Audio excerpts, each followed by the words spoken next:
नमस्कार, Sai Namo Namo SN news में आपका स्वागत है। मैं हूँ गणेश चिल्का। आज हमारे साथ अखिल पद्मश्री समाज व भारतीय जनता पार्टी के महासचिव राजू गाजंगी जी है।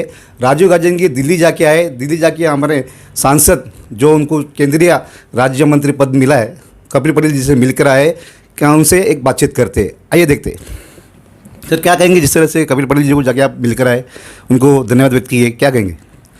मैं तो सबसे पहले मोदी जी को, हमारे पंतप्रधान जी को आभार व्यक्त करता हूं कि ठाना डिस्ट्रिक्ट में पहली बार हमें राज्य मंत्री का दर्जा दिया है। और हमारे सांसद जी कपिल जी पाटिल जी को मैं अभिनंदन करता हूं कि उनको एक अच्छा सा पोर्टफोलियो मिला है पंचायत राज का। और जिस पंचायत राज से ग्रामीण विकास के सभी काम कर सकते हो, ठाणे डिस्ट्रिक्ट पूरे भारत देश में 70% ये जो है ग्रामीण क्षेत्र है, और इस क्षेत्र में काम करने का उनको एक अच्छा सा मौका देने के लिए मैं माननीय पंतप्रधान जी, माननीय नड्डा जी और पूरी टीम, हमारे देवेंद्र फडणवीस जी, इस लोकसभा के सभी हमारे कार्यकर्ता, इन सभी को मैं अभिनंदन करता हूं। हमारे जिलाध्यक्ष संतोष शेट्टी जी, हमारे आमदार महेश चौगुले जी और हमारे संगठन सचिव हर्षल पाटिल जी, इन सभी को मैं धन्यवाद व्यक्त करता हूँ। सर, क्या कहेंगे ये ठाणे डिस्ट्रिक्ट के अंदर जिस तरह से कहीं ना कहीं ये जो पद दिया गया, उस पद को जो है कहीं ना कहीं शिवसेना को काउंटर करने दिया जा रहा है, ऐसा कह रहे हैं? ऐसा कुछ नहीं है, मगर लोगों का कहना है किसी को भी पद आया तो पहले तो काउंटर तो अपोजिशन का बारे में आएगा ही। मगर जो काम करने वाला व्यक्ति है, आज अपन गए 7-8 साल से सांसद जी को देख रहे, बीजेपी में एक अच्छी तरह से काम कर रहे। उससे पहले का उनका अनुभव है, ग्राम पंचायत से लेके, पंचायत समिति से लेके जिला परिषद का सदस्य तक, जिला परिषद का चेयरमैन तक, अध्यक्ष तक उन्होंने काम किया। जो ग्राउंड लेवल पे काम करने का उनका अनुभव है, वो आज हमारे सबके लिए काम में आ रहा है। वो लोगों में छोटे से छोटे आदमी से मिलके उनका काम करना, उनका अच्छाई भलाई पूछना, जैसे उनका आदत है। आज हमारे ऐसे छोटे कार्यकर्ताओं को भी वो नाम से बुला के पूछते हैं, तो उनको एक कार्य करने का अनुभव अच्छा है। सर, कह रहे कहीं ना कहीं भिवंडी के अंदर ये जो पद जो है कुछ काम रास नहीं आएगा, क्योंकि भिवंडी शहर के लिए नहीं है, ग्रामीण क्षेत्र के लिए है। तो जिस तरह से पावरलूम का जो उद्योग नगरी कहा जाता है भिवंडी के अंदर, तो भिवंडी के अंदर पावरलूम का उद्योग के अंदर के बहुत सारे लोग आज बंद के कगार पर है। तो कहीं ना कहीं इसके अंदर कुछ काम होगा? जरूर होएगा। आपको मालूम नहीं होगा, भिवंडी के जो पावरलूम है, ये भिवंडी में धीरे धीरे कम होके भिवंडी के सराउंडिंग जो ग्रामीण प्रांत है, खाड़ी पार है, नाला पार है, रानाल है, अपने समझो कोनगांव है, ऐसे जगह पे बहुत सारे इंडस्ट्री बस रही है। तो ऐसे इंडस्ट्रियल क्षेत्र में ग्रामीण के विकास के लिए और ग्रामीण में इंडस्ट्री डेवलपमेंट के लिए अच्छा सा काम करने की आशा रखता हूँ मैं सांसद जी से। सांसद जी तो करेंगे कि नहीं करेंगे, कहीं ना कहीं आप भी इसको फॉलो करेंगे जैसे भिवंडी के पावरलूम बचने के लिए ज़रा? जरूर, जो भी बात है, आज भिवंडी कैसा है, सिटी महानगर पालिका होने के वजह से यहाँ पे जो लैंड का कॉस्ट है ये बहुत बढ़ गया, और बहुत सारे यहाँ के इमारत भी है जो पुराने हैं, वहाँ से धीरे धीरे लोग शिफ्टिंग हो रहे हैं। आज खाड़ी पार में और नाला पार में देखेंगे तो पूरे कारखाने ही है, और इन लोगों के डेवलपमेंट के लिए, वहाँ का इंफ्रास्ट्रक्चर डेवलपमेंट के लिए, वहाँ के कामगार कल्याण के लिए। और सांसद आज एक इसके मंत्री है पंचायत राज के, परंतु वो मोदी जी के नज़दीक के हो गए, उनके इंडिया के टॉप 70 के अंदर वो आ गए। इसके लिए जो भी काम रहेगा उनके हाथ से अपन करके लेना चाहिए।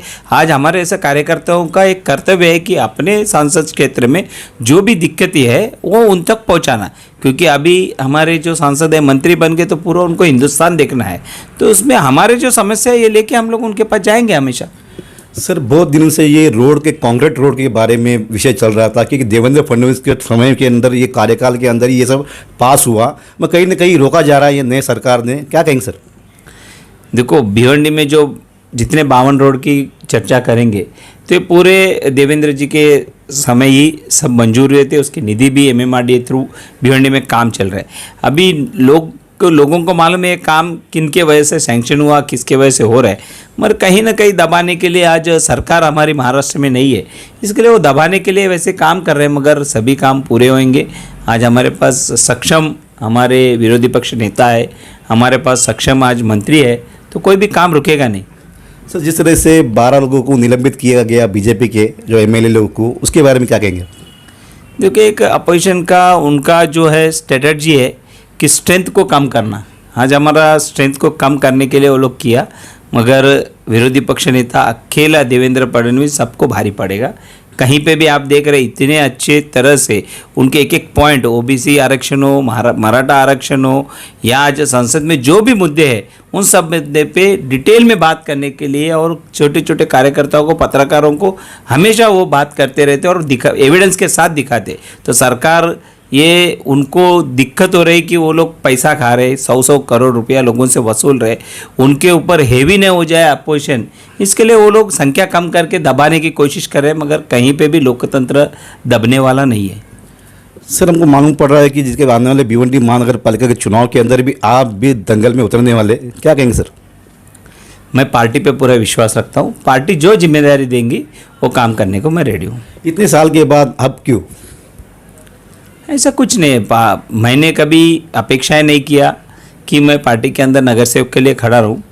मेरी इच्छा है, अगर पार्टी मुझे सक्षम समझेगी तो पार्टी कहीं ना कहीं मुझे साथ देगी। कामतगरी क्यों? कामतगर क्यों ऐसा बोला जाए तो मैं आपको बता रहा हूँ, कामतघर में जो स्थिति है आज वहाँ की, उस स्थिति के लिए सक्षम नेता, एक जानकार व्यक्ति महानगर पालिका में, और लोगों के घरों तक पहुँच के उनकी समस्या लेके जाने वाला व्यक्ति की ज़रूरत है, और एक एजुकेटेड व्यक्ति की ज़रूरत है। और कई छोटे छोटे लोग, हमारे मजदूर लोग रहते हैं वहाँ, बीडी कामगार रहते हैं वहाँ पे, उत्तर भारत से आए लोग, कामगार वर्ग, पावरलूम वर्कर रहते हैं, इनके लिए जो गवर्नमेंट के स्कीम्स है, सेंट्रल गवर्नमेंट के स्कीम्स है, स्टेट गवर्नमेंट के स्कीम्स है, इस स्कीम को लोगों तक पहुँचाना हमारा काम है। वहीं छोटे छोटे एक 10 बाय 10 के कॉलोनी में 10-10, 12-12 लोग रहते हैं, उनके लिए कोई भी आवास योजना रहेगी, या उनके लिए जो भी अच्छे स्कीम्स रहेंगे वो सब लाने की मैं कोशिश करूंगा।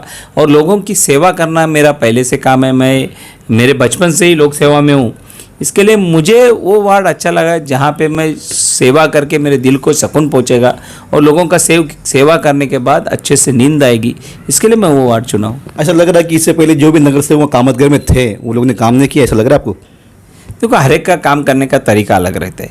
किसी का कंसंट्रेशन गटर पे रहता है, किसी का कंसंट्रेशन स्लैब पे रहता है, किसी का रास्ते पे रहता है, मगर लोगों की ज़रूरत, लोगों का जो है उनका जेब से कम खर्चा होके उनका घर में जैसे वैसे उनके पैसे बचे, जो भी काम अपन ऐसे करेंगे लोगों को घरों तक पहुंचने का, तो वो काम करने में चाहता हूँ। हर एक आदमी ने अपने अपने तरीके से काम किया। देखो, एक काम है, महानगर पालिका से ही जुड़ के सब काम होते नहीं, इसके लिए राज्य सरकार से जुड़ना पड़ता है, इसके लिए सेंट्रल गवर्नमेंट से भी जुड़ना पड़ता है। मुझे एक अनुभव है 10-12 साल का शिक्षण मंडल में होने के वजह से, मैं स्टेट गवर्नमेंट से कई स्कीमों का फ़ायदा मैं गरीब लोगों तक पहुंचाया हूं। तो मुझे उम्मीद है कि अगर मुझे वहां मिलने के बाद महानगर पालिका का जो फंड आएगा वो तो वहां यूटिलाइज होएगा, साथ साथ में मैं स्टेट गवर्नमेंट और सेंट्रल गवर्नमेंट का स्कीम का फ़ायदा लोगों को ला सकता हूँ। मतलब ये समझा जाए कि कामतगरी में कंपलसरी आप टिकट लेके चुनाव लड़ेंगे? जरूर, मेरे ऊपर अगर पक्ष मेरे को उस जिम्मेदारी देगी तो मैं ज़रूर लड़ूंगा। सर, फिर एक बार कैसे मोदी जी को आप जैसे कैबिनेट के अंदर सांसद कपिल पाटिल जी को जो पद मिला है और आप मिलकर आए, फिर एक बार क्या कहेंगे? मैं तो पूरे सांसद के परिवार को अभिनंदन करना चाहूँगा, और इतना अच्छा मौका उनको मिला तो इसका फ़ायदा हमारे सांसद क्षेत्र में वो करेंगे, और पूरे भिवंडी के हमारे जो लोकसभा क्षेत्र के सभी हम उनके वोटर और ठाणे जिले के जो भी प्रतिनिधि है सभी को मैं अभिनंदन करूंगा, और हमारे सांसद सबके लिए काम आएंगे ऐसे आशा रखता हूँ। ये थे राजू गाजंगी राजनीति के माहिर।